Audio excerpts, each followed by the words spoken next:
So I've been a part of the mass media program here for 4 years now, and being a part of such a pristine program, it's kind of like a kingdom. You know what I mean? And everything that you have in a kingdom, you always have people that make it work. And part of that kingdom, we have your lab workers. Like, for example, we have Dwight. Hello. Assistant to the lab manager. Assistant lab manager. Semantics.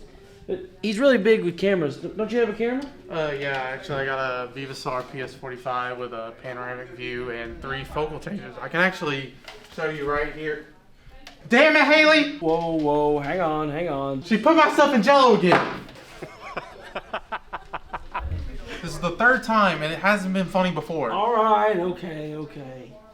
No, don't rip it out. You gotta eat it out because you're starving kids. I mean, that's a bad thing. But it's a waste of food. You gotta eat it out. Well, can she at least be disciplined or something? How'd you know it was me? Yeah, it was me. Okay, well, it's a point and shoot, so maybe not a huge loss. I mean, I don't know, camera guy, what do you think? Yes or no? That's a great question. So is a film point and shoot camera one that doesn't really matter? Well, it's what I'm going to cover over today's topic of film point and shoots. So, what is a film point and shoot?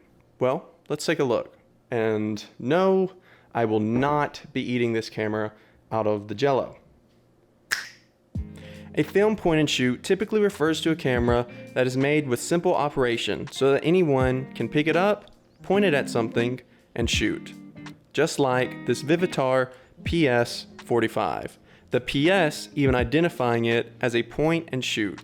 They mostly have a fixed lens and autofocus exposure to determine all the settings for you. And being a film point and shoot, the camera itself is going to take rolls of film, not SD cards or any other form of media. And by being such a simple camera, they are also fairly inexpensive, made of plastic, and easy to find. Of course, there are exceptions to these rules. These types of cameras, most of the time, have some sort of gimmick to help them out, such as this camera. It actually has 2 plastic pieces which fold down to give a false panoramic view. It also has a dial on the front that you can change for a close-up shot, though you can't imagine that these things actually worked very well, as most of the time it was just another piece of plastic covering up the lens. Another exception that you'll find is not all film point-and-shoot cameras take 35mm film. Take these examples. The Kodak Trimlight takes 110, the Brownie Bullet takes 127, and the Magicmatic takes 126. But all these cameras would still technically be point-and-shoot. If you are interested on learning about more of the different types of film, don't worry, I do plan on having a video that will cover that. If you're looking into buying a point and shoot or any camera, I would always suggest looking for the name on the body of the camera and giving it a quick Google so that you can see what type of film it takes and you can try to avoid any of these odd films. Another exception that I'll mention is the price. Now, while many point and shoot cameras can be found at thrift stores for only a few dollars, some go for a lot more and for different reasons.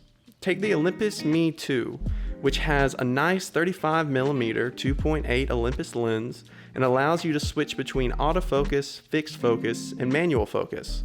And this lets the user have some more creative control.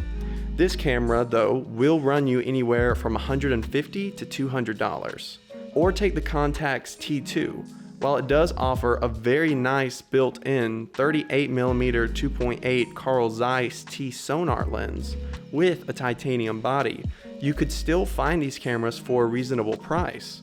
But because of the celebrity use by Kendall Jenner, once she was seen using one, the price has skyrocketed, where this camera will cost you anywhere from $1,500 to $4,000 depending on the model.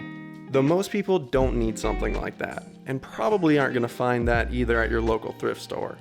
You're more than likely going to find a camera along the lines of the Canon LX or the Kodak VR. Both are built with plastic bodies and have some sort of lens cover and a flash mode. I would always suggest, as a good rule of thumb, to look at the battery compartment of your camera and make sure it's not full of corrosion. And then open up the film door as well and make sure it's not destroyed on the inside or covered in jello. But if you're looking for a nostalgic feel or just want that nice film look, grabbing a point and shoot should be pretty easy and fairly inexpensive for some fun, memorable photos or a great first step into film as a hobby. Thanks for watching.